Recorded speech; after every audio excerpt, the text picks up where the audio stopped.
तो हम शुरू करेंगे हमारा जो पाठ है, जो पहला पाठ है बाइबल शास्त्र, उसकी शुरुआत हम करेंगे।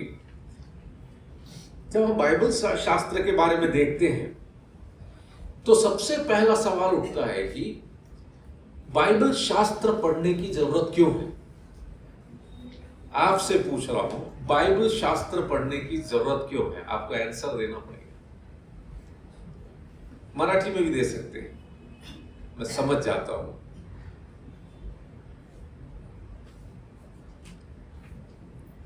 ये बाइबल शास्त्र या ये बाइबल शास्त्र का अध्ययन ये क्यों जरूरी है? चलेगा, गलत होगा तो भी चलेगा। सत्य प्रकट करने के लिए, बहुत बढ़िया। और परमेश्वर के विषय में जानने के लिए, परमेश्वर के विषय में जानने के लिए। बहुत बढ़िया, बहुत एकदम सही आंसर। सत्य को जानना वो भी करेक्ट है, लेकिन परमेश्वर के विषय में जानना। अब नेक्स्ट क्वेश्चन, परमेश्वर के बारे में हम लोग जान सकते हैं क्या? जान सकते हैं कैसे?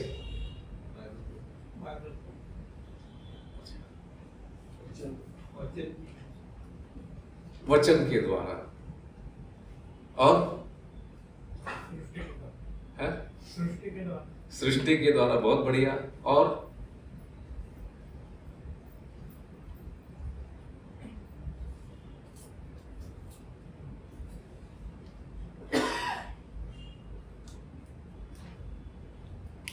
किसी के पास बाइबल नहीं है तो कैसे जानेगा?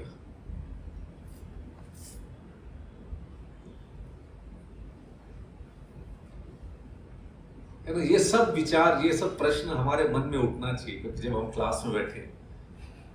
तो हम यहाँ पर हमने पढ़ना प्रकटीकरणाची संकल्पना, या ये जो प्रकटीकरण या प्रकट किया जाना, revelation, the concept of revelation, ये क्या है, इसको समझना बहुत जरूरी है।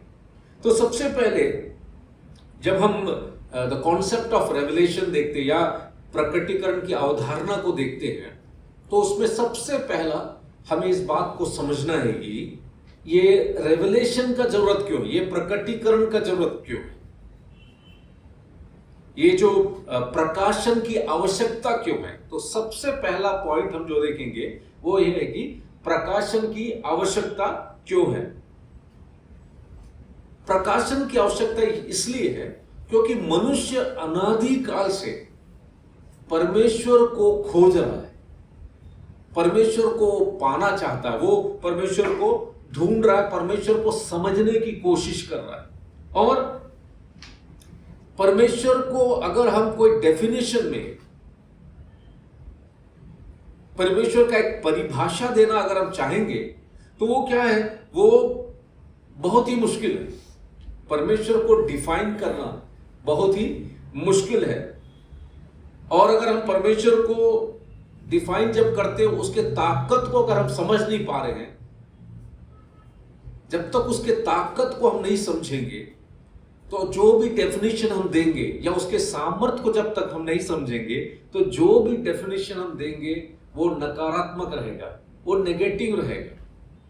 तो अगर परमेश्वर का सही समझ हमें नहीं है तो परमेश्वर के बारे में जो भी सोच हमारे अंदर वो कैसा रहेगा, नेगेटिव रहेगा। इसलिए मनुष्य क्योंकि सीमा में बंधा हुआ है, मनुष्य कैसा है, सीमा में बंधा हुआ है। दूसरी बात, मनुष्य सृष्टि किया गया है, तो मनुष्य एक लिमिटेशन में रहता है और मनुष्य को किसी और ने सृष्टि किया है। इसलिए मनुष्य अपने आप से परमेश्वर को समझ नहीं सकता। क्यों? हम सीमा में रहते हैं, हमारा दिमाग सीमा में है, हमारा सोचना का एक सीमा होता है। और क्योंकि हम सृष्टि किए गए हैं, क्योंकि हमें किसी और ने बनाया है, इसलिए उस सृष्टिकर्ता को जानने के लिए प्रकाश की जरूरत है, या प्रकाशन की जरूरत है, या प्रकटीकरण की जरूरत है, प्रकटीकरण की जरूरत है। तो पहला सत्य हमने समझने की कोशिश किया कि ये जो प्रकटीकरण का जो कॉन्सेप्ट हम सीख रहे हैं, प्रकटीकरण, परमेश्वर ने जो प्रकट किया, परमेश्वर ने अपने आप को कैसे प्रकट किया, उसमें सबसे पहला सत्य जो हमने अभी देखा है वो है ये प्रकटीकरण का आवश्यकता क्यों है। What is the need of this revelation, प्रकटीकरण का आवश्यकता। तो प्रकटीकरण का आवश्यकता क्या है कर मैंने आपको 3 सिंपल वाक्यों में आपको समझा दिया। क्योंकि हम लोग सीमाओं में बंधे हुए लोग हैं, हम लोगों का ज्ञान सीमित है, हम लोग सृष्टि किए गए हैं, वी आर क्रिएटेड बीइंग्स। इसलिए परमेश्वर अपने आप को हमें जब तक प्रकट नहीं करेगा हम परमेश्वर को जान नहीं सकते, हम परमेश्वर को जान नहीं सकते।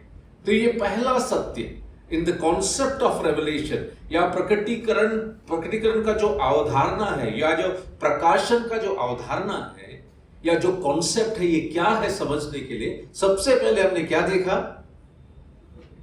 प्रकटीकरण का आवश्यकता है ना, द नीड ऑफ। तो हमने देखा हम लोग सीमित हैं, हम लोग सब कुछ नहीं जानते, हम लोग सृष्टि किए गए हैं, इसलिए परमेश्वर के लिए जरूरी है कि वो अपने आप को हमारे लिए सामने प्रकट करके उसका प्रकाश हमारे जीवन में दे। अब जब हम आगे बढ़ते हैं तो हमने देखा नीड ऑफ रेवलेशन। तो अब जो दूसरा सत्य हमारे सामने आना चाहिए, नीड ऑफ रेवलेशन, 4 सत्य हम इसमें देखेंगे। तो जो दूसरा सत्य हमें देखना है वो है प्रकाशन की संभावना है या नहीं, इज देयर एनी पॉसिबिलिटी, क्या ऐसा हो सकता है कि परमेश्वर के बारे में प्रकाश या परमेश्वर के बारे में सत्य का ज्ञान हमें हो। अब देखिए हम लोग मनुष्य हैं, लेकिन हमारे अंदर जो भी बात है हम लोग क्या कोशिश करते हैं कि हम लोग ये बात दूसरे मनुष्यों को प्रकट करें। सच है या नहीं? हमारे अंदर कोई अगर बात है हम लोग क्या करते हैं, वो बात हम दूसरे मनुष्य को भी बताने की कोशिश करते हैं। यहां तक कि आप सोच के देखिए, अगर आप में से कितनों के घर में कोई छोटा जानवर है, बिल्ली है, कुत्ता है, कुछ है? किसी के घर में है? नहीं है। मेरे घर में है। मेरे घर में एक डॉगी है जिसका नाम लियो है। हम लोग इंसान हैं, लेकिन हम लोग कोशिश करते रहते हैं कि हमारा डॉगी हम लोग जो बोलते हैं सब समझे, और वो समझने की कोशिश भी करता है। उदाहरण के लिए जब हम उसको खाना देते हैं तो हमने उसको ऐसा ट्रेन किया है कि खाने के पहले प्रार्थना जरूरी है। जब हम लोग प्रार्थना करते हैं और आमीन बोलते हैं, उसके जब आमीन सुनने के बाद ही हमारा डॉगी वो खाना खाता है, तब तक वो वहां पर बैठा रहता है। हम लोग चाहते हैं कि वो सो जाए, तो हम उसको बताते हैं, उसको बोलते हैं लाई डाउन, लाई डाउन। जैसे लाई डाउन बोलते हैं वो सो जाता है। उसको जब सिट बोलते हैं तो वो बैठ जाता है। इसका मतलब क्या, देखिए मनुष्य को ही देखिए, हम लोग मनुष्य हैं, लेकिन हम लोगों का कोशिश क्या है, हम लोगों का कोशिश है कि हमारे मन के अंदर जो है हम दूसरे मनुष्य को बताएं, वो उसको समझे। यहां तक कि मनुष्य छोड़ दो, हमारे मन के अंदर क्या है, हम लोगों के अंदर जो चल रहा है, हमारी इच्छा है कि हमारा जो जानवर है वो भी उसको समझे, हम उसको समझे, हमारा जानवर भी उसको समझे। तो हम लोग क्या देख रहे हैं, पॉसिबिलिटी ऑफ रेवलेशन। क्या ये प्रकाशन संभव हो सकता है? क्या कोई बात हम दूसरों को बता सकते हैं क्या, समझा सकते हैं क्या? तो ये प्रकाशन संभव है कि नहीं? जैसे मैं और आप अपने मन की बात को कलीसिया में प्रकट करना चाहते हैं, अपने परिवार में प्रकट करना चाहते हैं, अपने ऑफिस में, अपने समाज में प्रकट करना चाहते हैं, यहां तक कि हमारे जो जानवर है, पक्षी, उसको भी प्रकट करना चाहते हैं। अगर मनुष्य होकर हम ऐसे हैं, तो परमेश्वर की भी क्या इच्छा है, वो अपने बारे में, उसके मन के अंदर जो भी बात हो, क्या करना चाहता है, प्रकाश देना, उसका प्रकटीकरण करना चाहता है। आप समझ रहे हैं? तो संभव है क्या परमेश्वर प्रकट करेगा? दूसरा पॉइंट, प्रकाशन की संभावना है क्या, है या नहीं? है, क्योंकि इंसान होकर अगर हम अपनी बात को दूसरों को बताना चाहते हैं और दूसरे उसको समझ रहे हैं, तो परमेश्वर भी चाहेगा कि प्रकाश, प्रकटीकरण, उसके बारे में जो सत्य है वो दूसरों तक पहुंचे। क्लियर हो गया इतना? तो ये जो बात है कि अगर परमेश्वर के मन में ये बात उठी कि मनुष्य उसको जाने, मनुष्य उसकी इच्छा को जाने, तो परमेश्वर के लिए जरूरी है कि उसके मन की इच्छा को, उनके मन की बात को क्या करे? प्रकट करे, है ना? उसी को हम प्रकटीकरण बोलते हैं। उसका प्रकाश हमें दे, उसका प्रकाश हमें दे।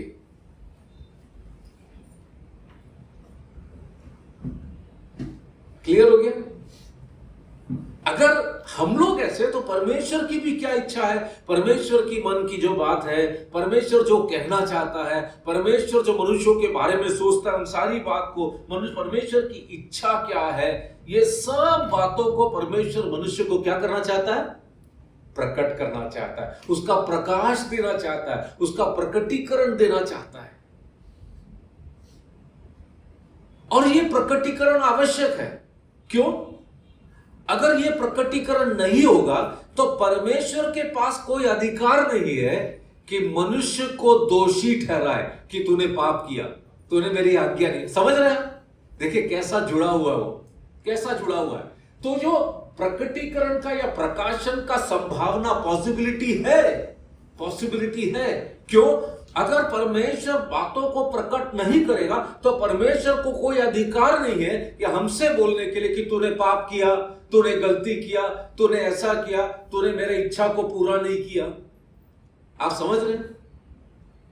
तो इसका भी तो हमने दूसरा सत्य को देखा कि प्रकाश, या हम जो पवित्र शास्त्र का सिद्धांत को हम देख रहे हैं, तो उसका कॉन्सेप्ट को हम बनाते आ रहे हैं, उसका जो उसकी पृष्ठभूमि को हम उसका रचना करते आ रहे हैं। कैसे ये पुस्तक हमारे पास आया, उसका हम पृष्ठभूमि को तैयार करते आ रहे हैं। तो तीसरा बात अब जब इसमें देखना है कि अगर परमेश्वर ने यह बात हमारे सामने प्रकट किया है कि प्रकाशन या परमेश्वर के सत्य को जानने का, उसको प्रकट करने की जरूरत है, और क्या यह संभव है कि ऐसा हो सकता है, इज देयर ए पॉसिबिलिटी। तो तीसरा बात है कि ठीक है, अगर ऐसा परमेश्वर करना चाहता है तो इसके पीछे का उद्देश्य क्या है, व्हाट इज द पर्पस, इसके पीछे का उद्देश्य क्या है, यह भी परमेश्वर अपने पवित्र शास्त्र में प्रकट करता है।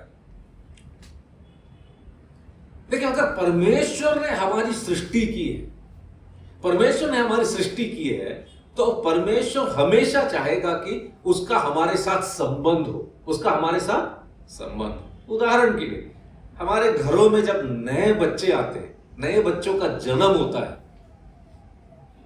क्या हम उसके साथ संबंध नहीं रखते? संबंध रखते हैं नहीं? पैदा होते ही मां उसको अपने छाती से लगा लेती है, लगा लेती है कि नहीं? अब आप सोच के देखिए, इतना पापी मनुष्य, इतना बुराई करने का सामर्थ्य रखने वाला मनुष्य, एक छोटा सा बच्चा जब उसके घर में होता है तो उसका पहला इच्छा क्या होता है? कैसे भी उसको पकड़ूं। इसलिए तो डॉक्टर क्या करते हैं, जैसा पैदा होता है माँ के पास देते हैं, उसके बाद पिताजी को बुला के उसके हाथ में देते हैं, फिर दादा दादी जो भी होता है उसके हाथों में दे देते हैं। तो अब देखिए, द पर्पस ऑफ रेवलेशन, परमेश्वर अपना यह प्रकाश क्यों हमें देना चाहता है, परमेश्वर अपने आप को प्रकट क्यों करना चाहता है, उसका कारण एक ही है कि जैसा एक बालक हमारे सामने प्रकट होता है, स्वाभाविक रूप से उसके पास जो कोई भी है, उसके अजीब अड़ोस पड़ोस में जो कोई भी है, उस बालक के साथ, उस बच्चे के साथ संबंध रखना चाहता है। तो इसका उद्देश्य यही है, परमेश्वर का यह पुस्तक हमारे हाथों में देने का उद्देश्य यही है कि परमेश्वर मेरे और आपके साथ संबंध रखना चाहता है, एक बंधन जोड़ना चाहता है। तो इसका उद्देश्य यही है। और यह संबंध क्यों रखना चाहता है? जब वो संबंध हमारे साथ रखेगा, देखिए, जिसके साथ हमारा रिश्ता है, जिसके साथ हमारा संबंध है, उसी को हम क्या बताएंगे? अपनी योजनाओं को बताएंगे, अपनी इच्छाओं को बताएंगे। सच है या नहीं? सच है या नहीं? अभी देखो, दुनिया में बहुत सारे लोग हैं, उन सबको आप जाकर बताते हैं क्या बेटा अपना हमारा प्लान ऐसा है? उनको हम बोलते हैं क्या देखो मेरा इच्छा ऐसा है? हम बोलते हैं क्या? नहीं। हमारे बच्चों से हम बोलते हैं उसकी शादी का समय था, बेटा मेरी इच्छा है कि क्या है कि अब तेरा शादी हो जाना चाहिए, अब तेरा शादी हो जाना चाहिए। जिसके साथ हमारा संबंध है उसके साथ हम अपनी इच्छाओं को व्यक्त करते हैं, प्रकट करते हैं। जिसके साथ हमारा संबंध है उसके साथ हम लोग अपनी योजनाओं को क्या करते हैं? बताते हैं। अब देखिए भाई और बहनों, हम इस बाइबल शास्त्र का अध्ययन क्यों कर रहे हैं? ताकि हम इस बात को समझ पाए कि परमेश्वर अपना प्रकाश, परमेश्वर अपना प्रकटीकरण हमें इसलिए देता है क्योंकि वो जिसके साथ अपना प्रकटीकरण देता है उसके पीछे एक उद्देश्य है। क्या उद्देश्य है? उसका उद्देश्य यही है कि वो उसके साथ संबंध रखना चाहता है और अपनी योजनाओं को उसको बताना चाहता है। मेरे भाई और बहनों, जब मैं और आप बाइबल को पढ़ते हैं तो हमें इस बात के ऊपर ध्यान देना चाहिए। हम इसको इसलिए पढ़ रहे हैं क्योंकि परमेश्वर अपना संबंध मेरे साथ इसके द्वारा रखता है और परमेश्वर मेरे लिए जो भी योजनाएं हैं, परमेश्वर मेरे लिए उसकी जो भी इच्छाएं हैं, उसको इस प्रकाश के द्वारा, इस प्रकटीकरण के द्वारा क्या करना चाहता है? मेरे जीवन में पूरा करना चाहता है, पूरा करना चाहता है। पर्पस ऑफ रेवलेशन, प्रकाशन का उद्देश्य।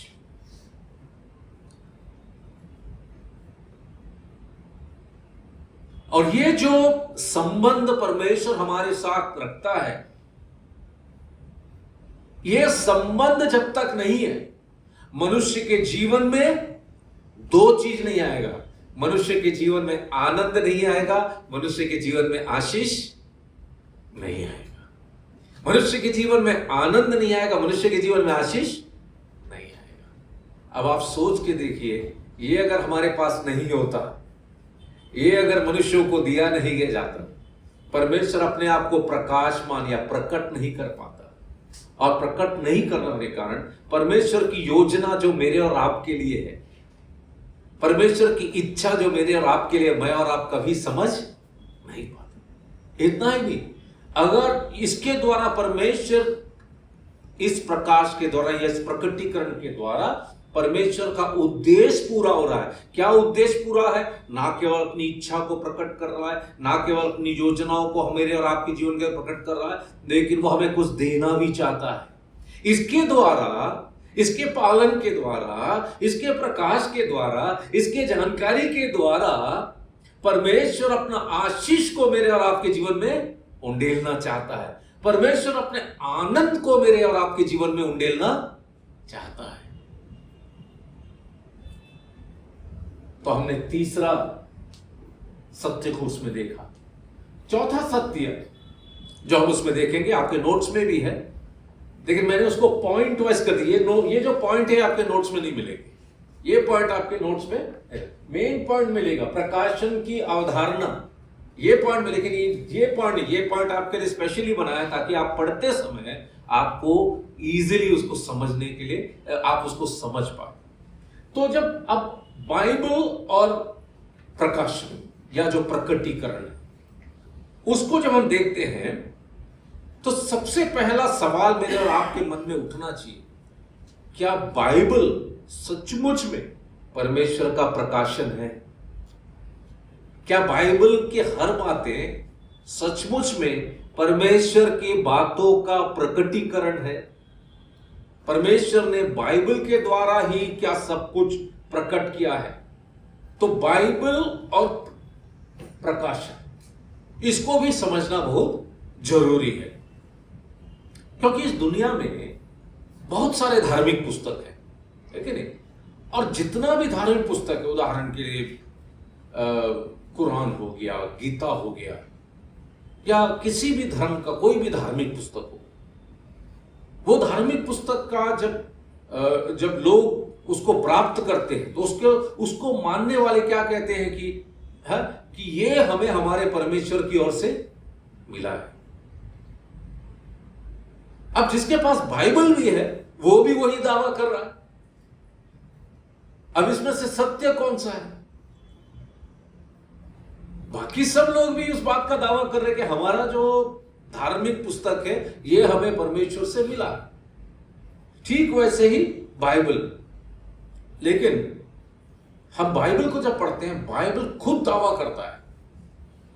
बाइबल को जब हम पढ़ते हैं तो बाइबल खुद दावा करता है कि क्या क्या दावा करता है कि यही परमेश्वर का एकमात्र और सच्चा प्रकाशन है।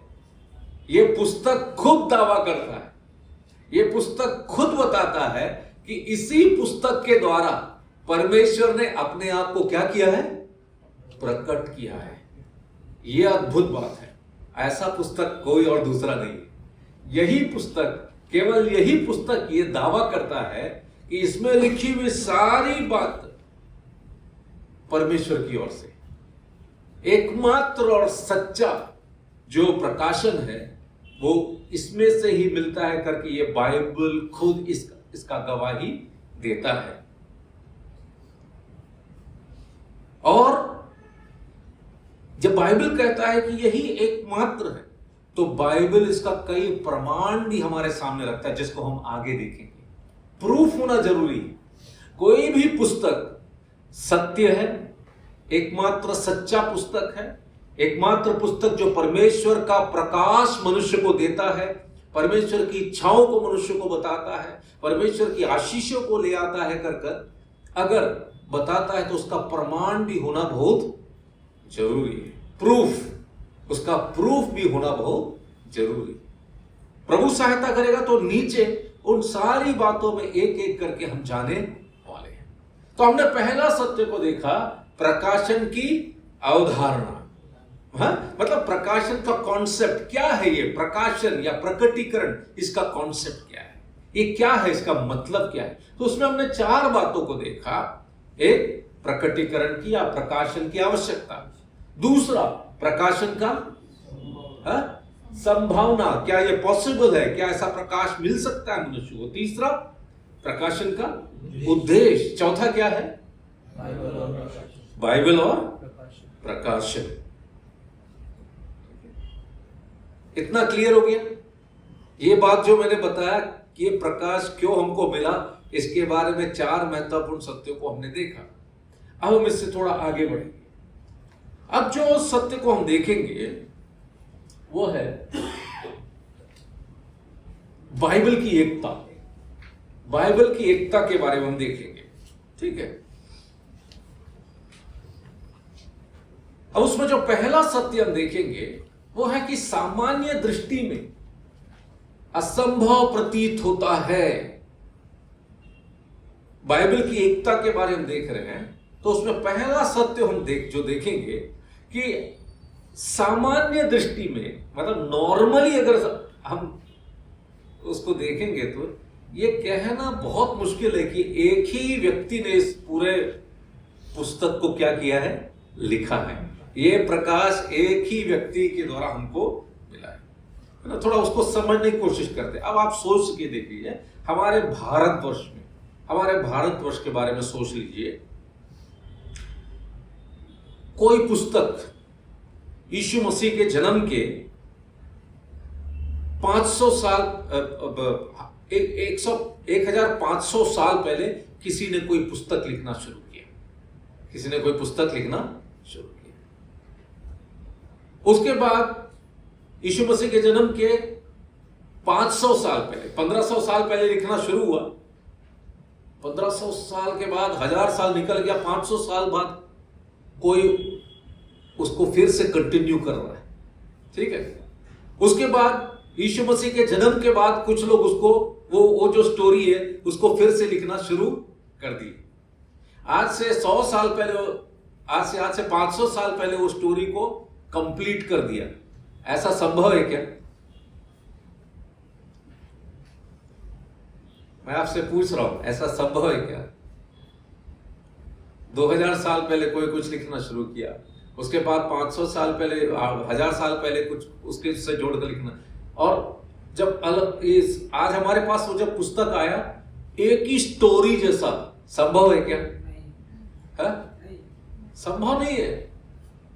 कल्पना करने के लिए मैंने आपको बोला था, संभव नहीं है। अभी 4 जनरेशन के बाद, 5 जनरेशन के बाद घर में एक जो पुस्तक है वो भी क्या हो जाता है, वो भी क्या हो जाता है, गायब हो जाता है। मेरी माँ मुझे बता रही थी कि मेरे जो नाना जी है, उनके जो पिताजी है, उनके पास पूरा वंशावली था, वंशावली का पुस्तक था। वो वंशावली का पुस्तक उन्होंने अपने बेटे को दिया, मेरे नाना जी को दिया। मेरे नाना जी विश्वासी थे। मेरे नाना जी बोले वंशावली का सब हमको क्या जरूरत है। उन्होंने उसका ध्यान नहीं दिया और मेरी माँ बता रही थी कि पूरा दीमक लग के वो उसको खा गया। उतना साल तक पीढ़ी दर पीढ़ी वो वंशावली का पुस्तक था, लेकिन मेरे नाना जी ने बोला क्या है, तो उसमें पूरा कहानी लिखा हुआ था। पता 500 साल पहले का कहानी जो मिलना चाहिए था वो मनुष्य क्या कर दिया, नष्ट कर दिया। अब 2000 साल पहले कोई कहानी लिखना शुरू किया, उसको अलग अलग समय में एक कहानी के रूप में आना, ये एकदम असंभव है, एकदम असंभव है, मानसिक रूप से एकदम असंभव है। लेकिन बाइबल के बारे में क्या देखते हैं, अगर ये असंभव है तो बाइबल का हम देख सकते हैं सामान्य दृष्टि में असंभव प्रतीत होता है।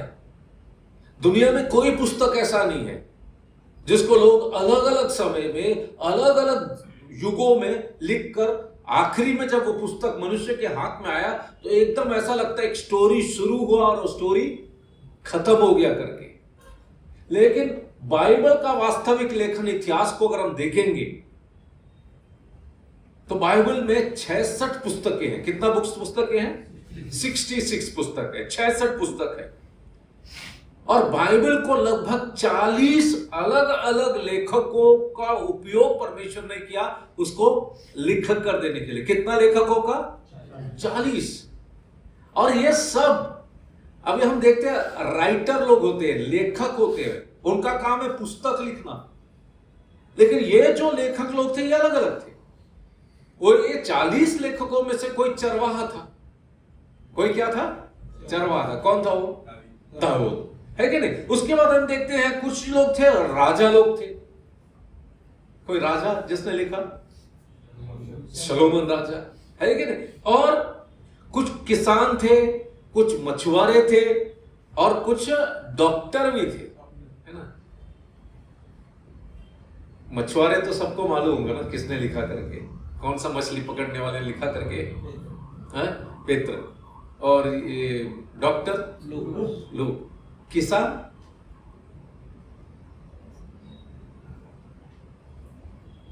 आप सोच रहे मैं बताऊंगा, मैं नहीं बताऊं, कुछ आपके लिए भी होमवर्क देना पड़ेगा। आप देखिए एक भविष्यवक्ता के बारे में लिखा हो, क्या था? ये होमवर्क है। 4 तो हम लोग खुद ढूंढ लिए, एक को क्या करना पड़ेगा? खुद। जब भी ब्रेक मिलेगा थोड़ा कोशिश करिए, गूगल भी कर लो, चल जाएगा, ठीक है? यहाँ बहुत फ्रीडम है, आजादी है आपको। तो आप देख सकते हैं।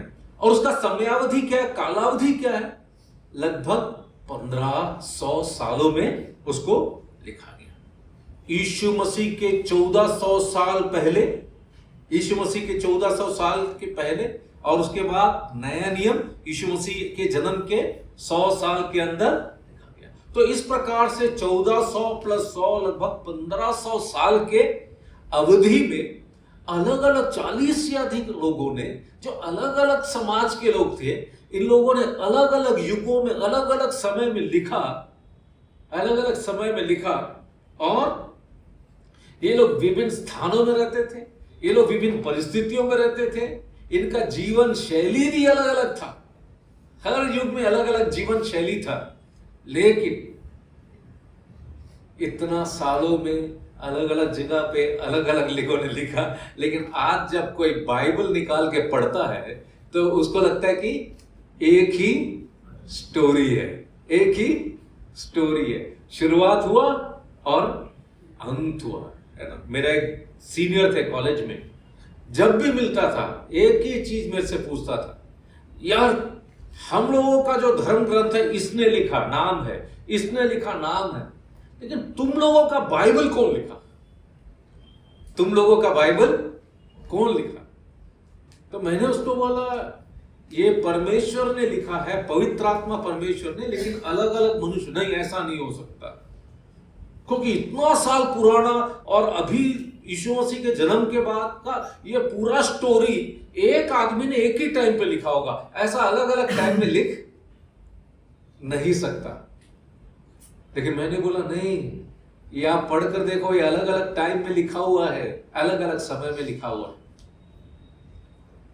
मेरे भाई और बहनों, ये सत्य को समझना, बाइबल का वास्तविक लेखन इतिहास जब हम देखते हैं तब हमें पता चलता है कि ये कोई कल्पना नहीं है, ये एक हकीकत है, एक रियलिटी है जो परमेश्वर ने हम सबके लिए क्या कर दिया है, पूरा करके।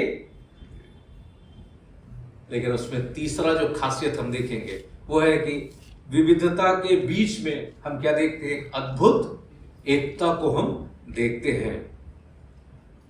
क्यों? क्योंकि अलग अलग समयों में अलग अलग लेखकों ने अलग अलग रूप से इसको, अलग अलग शैली में इसको लिखा, अलग अलग शैली में इसको लिखा। लेकिन हम क्या देखते हैं, इसमें आप एक चीज कॉमन पाएंगे, उत्पत्ति का पुस्तक से लेकर प्रकटीकरण या प्रकाशित वाक्य तक आप क्या देखेंगे, आप इस बात को पाएंगे कि उत्पत्ति में भी परमेश्वर की योजना दिख रहा है और प्रकटीकरण में भी क्या दिख रहा है, प्रकाशित वाक्य में परमेश्वर की, मतलब हर एक पुस्तक को आप पढ़ेंगे उसमें परमेश्वर की योजना। दूसरा चीज आप उत्पत्ति के पुस्तक से लेकर प्रकाशित वाक्य की पुस्तक को देखिए, आप उसमें मसीहा के बारे में देखेंगे या प्रभु यीशु मसीह के बारे में देखेंगे। हर पुस्तक में प्रभु यीशु मसीह के बारे में बताया गया है, हर पुस्तक में। तीसरी बात, हर पुस्तक को आप देखिए, हर पुस्तक में मनुष्य के बारे में बताया गया है और मनुष्य के पाप की प्रकृति के बारे में बताया गया है। मनुष्य के बारे में बताया गया और उसके पाप की प्रकृति और उसको उसके पाप से बचाने के लिए परमेश्वर क्या क्या काम करता है, उसको सब आप देखेंगे और सारे सत्यों को देखेंगे। क्या क्या दिखेगा आपको? पहला क्या दिखेगा? परमेश्वर की योजना को देखिए, हर पुस्तक को देखिए, शुरू से आखिरी तक परमेश्वर की योजना। दूसरा क्या दिखेगा? यीशु मसीह को आप देख पाएंगे, शुरू से लेकर आखिर तक आपको कौन दिखाई देगा? यीशु मसीह दिखाएगा। तीसरा, मनुष्य को दिखाई देगा, मनुष्य की अवस्था दिखाई देगा, मनुष्य का पाप दिखाई देगा और मनुष्य के पाप से मुक्ति के लिए क्या करना ये भी बताया जाएगा, ये भी बताया जाएगा। हर पुस्तक को आप पढ़िए, हर पुस्तक में आपको मिलेगा। ऐसा किसी दूसरे ग्रंथ में नहीं मिलेगा, किसी दूसरे ग्रंथ में ऐसा नहीं मिलेगा। ये तीन सूत्र बराबर, इसके फ्लो को हम देख सकते हैं, इसको ऐसा बहते हुए देख सकते हैं। इससे पता चलता है कि ये काल्पनिक नहीं है, लेकिन क्या है? अद्भुत है, ये वास्तविक है, एक सच्चा है और इसका लेखक एक ही है। इसका लेखक कौन है? परमेश्वर। इसका लेखक कौन है? परमेश्वर है, कोई मनुष्य नहीं है, कोई मनुष्य नहीं है। तो हमने दो मुद्दों को देखा। पहला मुद्दा क्या देखा था?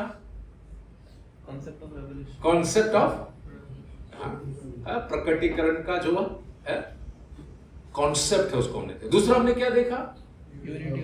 बाइबल की एकता। ये भी एक बड़ा सवाल, क्योंकि मनुष्य कल्पना नहीं कर सकता ऐसा हो सकता है करके। लेकिन बाइबल की एकता में हमने इस सत्य को देखा कि शुरू से आखिर तक कैसा बाइबल एक ही व्यक्ति के द्वारा लिखा गया। इसका मतलब इसको मनुष्य ने नहीं, ऐसा काम मनुष्य कर नहीं सकता, ऐसा काम केवल परमेश्वर। तो ये प्रकाश किसकी ओर से आया? ये प्रकटीकरण किसकी ओर से आया? परमेश्वर की ओर से